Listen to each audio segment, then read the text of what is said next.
Hello, my friends. Today I am back to recap the third and final episode of the pink bracket of All Stars 10, Starbooty, the Rebooty. Just like the orange bracket, tomorrow I will be doing my pink bracket chat, so stay tuned for that.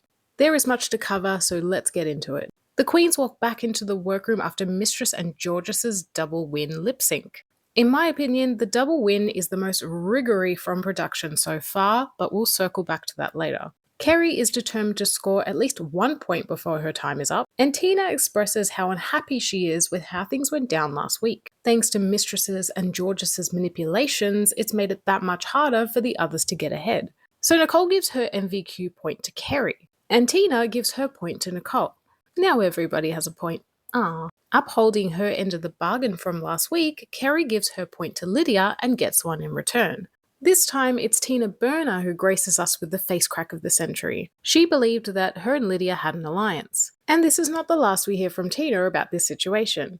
This is one sneaky bracket, but hey, at least Nicole Paige Brooks has a point.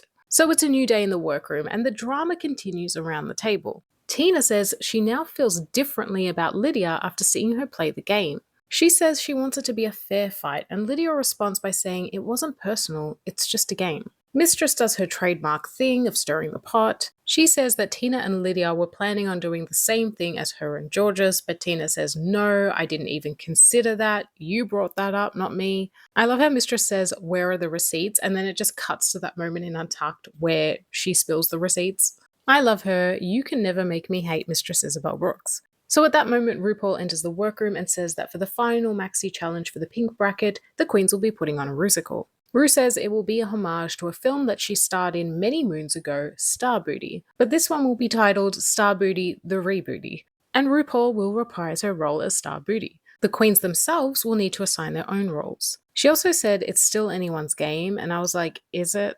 Does Nicole Paige Brooks really have a chance to make the merge? Let's be so real. So it's time to assign the roles, and Mistress has another sneaky plan up her sleeve. She wants to put the quote-unquote fools in one group, the fools being NPB, Tina, and Kerry, and she wants to be in a group with her alliances of Lydia and Georges. And honestly, the other queens just accept it. They don't even push back or fight for their own roles.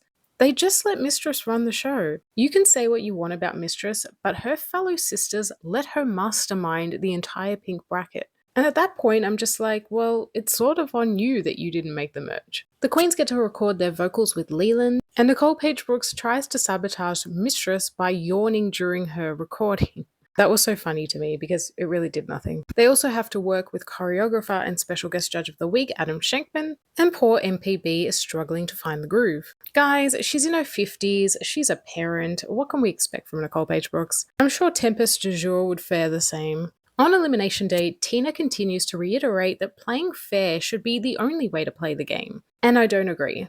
If production says, here are your points, hand them out to whoever you want, why wouldn't you play dirty? I think it's unfortunate that Tina was grouped with Mistress, and I'll talk more about that in the pink bracket chat tomorrow. So on the main stage this evening, we have RuPaul looking absolutely stunning in this white gown, but damn, her wig is pushed so far back. Why is it so far back? We also have Michelle Visage, Carson Kressley, and special guest judge Adam Schenkman. It's time for Starbooty, the Rebooty, and from the first group, the queen that stood out to me the most was Kerry. She was a natural scene stealer. From the villains group, I would say for me it was a tie between Georges and Lydia.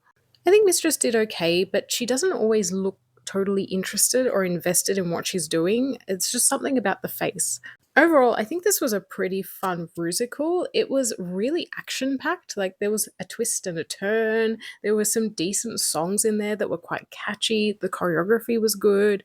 I really liked this one. So category is Wild Wild West, and I gave my top 2 to Lydia Butthole Collins. I have to be real and say that this is my favorite look from the entire pink bracket. It is so stunning, and she made it herself. I love this so much. So it's time for the judges' critiques, and first up we have Nicole Paige Brooks. She is told that she had absolutely zero rhythm. Well done, Nicole. I didn't really like her runway either, I'm so sorry. Next up is Tina Burner. I love Tina's runway, and Ru even says that it was her favourite of the evening. She is told she gave her performance 100%. However, Michelle says she kept losing her because Kerry outshone her. And I think that's fair, but it was also very obvious that production was not interested in pushing Tina to the end. Next up is Kerry Colby. She is commended for stealing the show. I was really proud of Kerry. I couldn't take my eyes off her, and I think her changing her voice was a really smart move. Also, this was almost my top 2 of the week, and then Lydia came out. Mistress is told that she needed to extend her movements more. I loved her runway though, especially the hat. The hat is everything. The judges gagged over Lydia's performance and her runway. She tackled a lot of the harder choreography, which wasn't easy. And Georges, of course, is given her flowers for her performance skills. This is very much her wheelhouse, and she did win her Rusical in All Stars 9. I really liked her runway too. It was very different, but it was cute.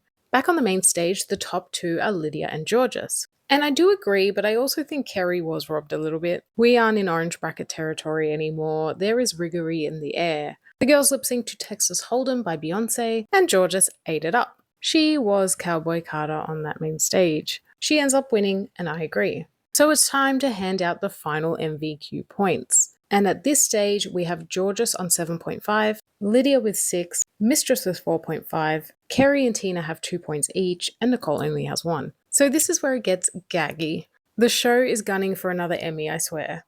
Nicole and Tina want to work together to push Kerry into the merge over Mistress. So Nicole gives her point to Kerry and so does Tina. And then Kerry gives her point to Tina, leaving Mistress as the decider. And what does Mistress do? But she calls Kerry fake on the main stage and gives her point to Lydia. Now, this is where we're circling back to the double win from the lip sync last week. That half a point was very intentional on production's part.